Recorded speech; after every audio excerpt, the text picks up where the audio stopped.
नमस्कार। टुडे उत्तराखंड में आपका बहुत बहुत स्वागत है। मैं हूं गीतिका पांडे।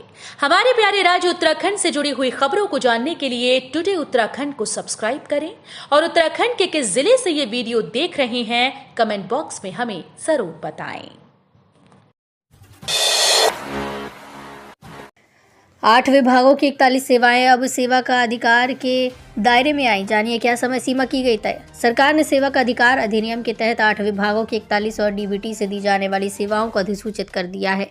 अब इन सभी सेवाओं के लिए समय सीमा, जिम्मेदार अधिकारी, प्रथम अपीलीय अधिकारी तय हो गए हैं। सभी सेवाओं की दूसरी अपील सेवा का अधिकार आयोग सुनेगा। विभिन्न विभागों की 896 सेवा का अधिकार आयोग के दायरे में आ चुकी है।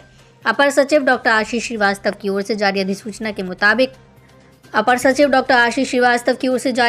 के मुताबिक समाज कल्याण विभाग की छात्रवृत्ति सेवाओं के लिए अभिलेखों के भौतिक सत्यापन के बाद 110 दिन, पेंशन योजनाओं के लिए 45 दिन, अनुसूचित जाति एवं अनुसूचित जनजाति निवारण अधिनियम 1979, नागरिक अधिनियम 1955 का क्रियान्वयन को 15 दिन का समय तय किया गया है।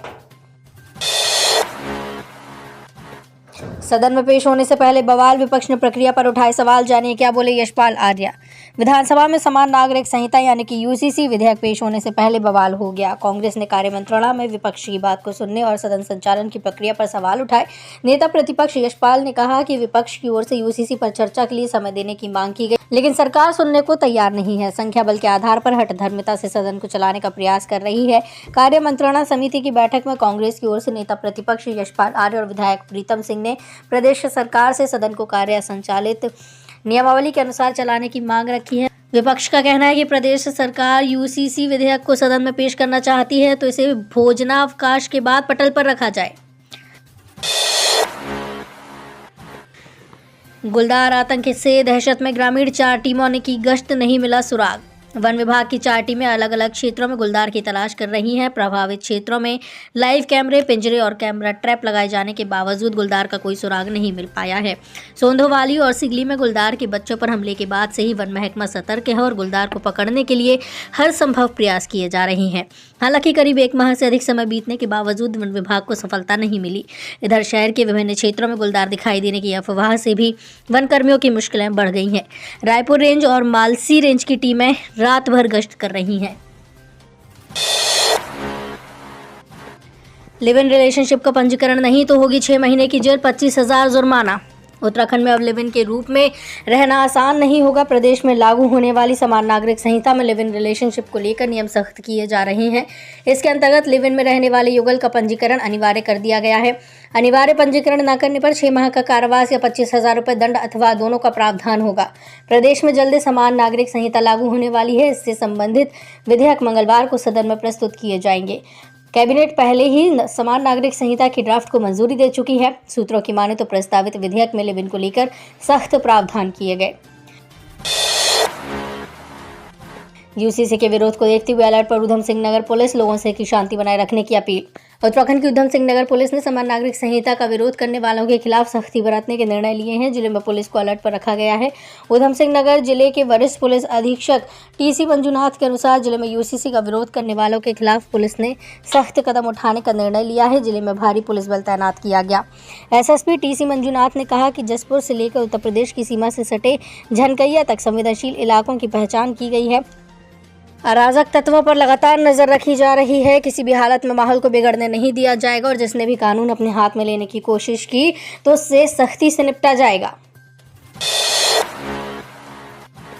शादी और तलाक से लेकर उत्तराधिकार तक बदल जाएंगे नियम। जाने यूसीसी में उत्तराखंड में क्या बदलेगा।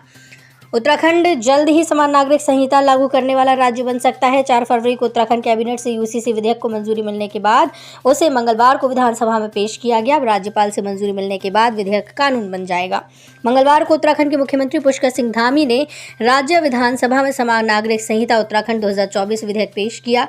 समान नागरिक संहिता उत्तराखंड 2024 विधेयक पेश करने के बाद राज्य विधानसभा में विधायकों ने वंदे मातरम और जय श्री राम के नारे लगाए। मेहमानों ने पहले आराम से बैठकर पी चाय, फिर महिला की गर्दन पर रख दिया चाकू और मेहमान बनकर आए 2 बदमाशों ने दिन दहाड़े महिला की गर्दन पर चाकू से हमला कर उसे गंभीर रूप से घायल कर दिया। इसके बाद बदमाश महिला के कान से कुंडल, मोबाइल और नकदी लूटकर फरार हो गए। महिला को रुड़की के सिविल अस्पताल में भर्ती करवाया गया, जहां से उसे गंभीर हालत के चलते हायर सेंटर रेफर किया गया। पुलिस बदमाशों की तलाश में सीसीटीवी कैमरे खंगाल रही है। पुलिस सूचना के 20 मिनट बाद घटनास्थल पर पहुंची। बर्फ से सफेद हुआ हिमालय, बंद हुआ चीन सीमा का संपर्क मार्ग, मुनस्यारी में बढ़ा पर्यटन। कालामुनि, बिटलीधार, खलिया से लेकर मिलम और चौदास से लेकर चीन सीमा लिपू लेक, लिम्पिया धोरा तक का पूरा क्षेत्र मोटी बर्फ की चादर से ढक चुका है। चीन सीमा को जोड़ने वाले सभी मार्ग बंद हो चुके हैं। गुंजी गांव में पेयजल संकट बन चुका है। नपलाचियो के स्रोत से पानी लाकर प्यास बुझ रही है। राता पानी से पातल थोड़ तक भारी हिमपात के चलते थल मुनस्यारी मार्ग दूसरे दिन भी यातायात के लिए बंद रहा।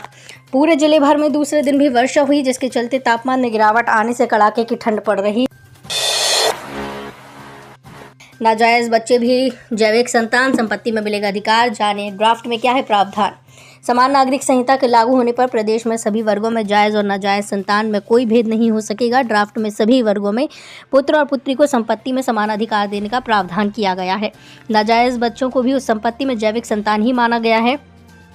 समान नागरिक संहिता में गोद लिए हुए बच्चों, सरोगेसी द्वारा जन्म लिए गए बच्चों और असिस्टेड रिप्रोडक्टिव टेक्नोलॉजी द्वारा जन्म लिए गए बच्चों में कोई भेद नहीं होगा। उन्हें अन्य की भांति जैविक संतान ही माना गया है। औली में हो रही लगातार बर्फबारी, 2 फीट से अधिक जमी बर्फ, नेशनल गेम्स आयोजन की होने लगी तैयारी। औली ने बर्फ की सफ़ेद चादर क्या ओढ़ी, यहाँ स्की प्रेमियों का तांता लग गया। औली में वर्तमान समय में नेशनल स्कीइंग प्रतियोगिताएं आयोजित करने के लिए पर्याप्त बर्फ है। यही कारण है कि विंटर गेम्स एसोसिएशन उत्तराखंड ने अंतर्राष्ट्रीय नंदा देवी स्की स्लोप का निरीक्षण कर नेशनल गेम्स आयोजन के लिए अपनी रिपोर्ट इंडियन ओलंपिक एसोसिएशन के अध्यक्ष शिवा केशवन को दी है। जनवरी माह में औली में बर्फ न होने के चलते यहाँ पर्यटकों की कमी थी। सदन में यूसीसी पर चर्चा, गरमाया माहौल। संसदीय मंत्री ने विपक्ष पर तंज कसते हुए पढ़ी 2 पंक्तियां। उत्तराखंड के मुख्यमंत्री पुष्कर सिंह धामी ने देहरादून में राज्य विधानसभा में समान नागरिक संहिता उत्तराखंड 2024 विधेयक पेश किया। समान नागरिक संहिता उत्तराखंड 2024 विधेयक पेश करने के बाद राज्य विधानसभा में विधायकों ने वंदे मातरम और जय श्री राम के नारे लगाए। 2 बजे तक सदन की कार्यवाही स्थगित कर दी गई थी। अब दोबारा सदन की प्रक्रिया शुरू हो गई। सर्वाइकल और ब्रेस्ट कैंसर से ऐसे कर सकते हैं बचाव, पढ़ें विशेषज्ञ डॉक्टर की सलाह। महिलाओं में ब्रेस्ट कैंसर और सर्वाइकल कैंसर सबसे अधिक होता है। सर्वाइकल कैंसर से बचाव के लिए HPV वैक्सीन और पैप स्मीयर टेस्ट ज़रूरी है। ब्रेस्ट कैंसर से बचाव के लिए शीशे के समान स्वयं परीक्षण करें। ओवेरियन कैंसर से बचाव के लिए हार्मोनल थेरेपी डॉक्टर की सलाह पर ही लें। अकेले नहीं, उसको मारकर ही मरूंगा, पति ने किया पत्नी की हत्या का प्रयास, फिर खुद ही जहर पीकर की आत्महत्या। अवैध संबंध के शक में फाइनेंशियल कंपनी के टीम लीडर ने पत्नी की डंडे से पीटकर हत्या का प्रयास किया। उसे मरा समझ स्वयं भी जहर पीकर आत्महत्या कर ली। पुलिस को पति का शव बंद कमरे में फर्श पर पड़ा हुआ मिला और पत्नी लहूलुहान हालत में बिस्तर पर पड़ी थी। पुलिस ने दरवाजे का लॉक तोड़कर शव को कब्जे में लिया और महिला को गंभीर अवस्था में उप जिला चिकित्सालय भेजा, जहां से उसे हायर सेंटर रेफर किया गया। सुसाइड नोट में पति लिख कर गया था कि अकेले नहीं, पत्नी को मार कर ही मरूंगा। तो ये थी हमारे प्यारे राज्य उत्तराखंड से जुड़ी हुई कुछ खास और अहम खबरें। इसी तरह की लेटेस्ट अपडेट पाने के लिए अभी सब्सक्राइब करें टुडे उत्तराखंड चैनल को। धन्यवाद।